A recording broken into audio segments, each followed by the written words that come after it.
கட்டுப்பாடு. செயற்கையான வெளிப்படை கட்டுப்பாட்டினால் எந்த பயனும் இல்லை.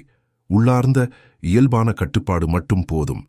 உள்ளார்ந்த கட்டுப்பாடு என்றால் என்ன? ஒரே சொல்லில் சொன்னால் ஏற்றுக்கொள்ளுதல், முழுமையாக ஏற்றல்.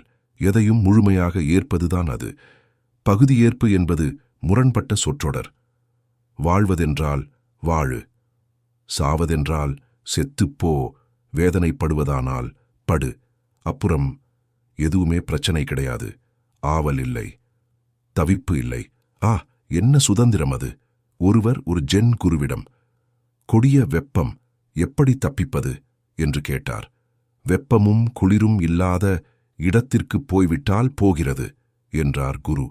அப்படி ஒரு இடம் எங்கே இருக்கிறது என்று கேட்டார் அந்த மனிதர். குரு சிரித்துவிட்டு இப்படிச் சொன்னார்.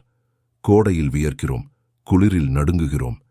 நிலைநிறுத்தப்பட்டுள்ள எல்லா கொள்கைகளையும் விட்டு விலகு. அவை எல்லா உயிர்த்துடிப்புகளையும் எல்லா இயல்புகளையும் கொன்றுவிடக்கூடியவை.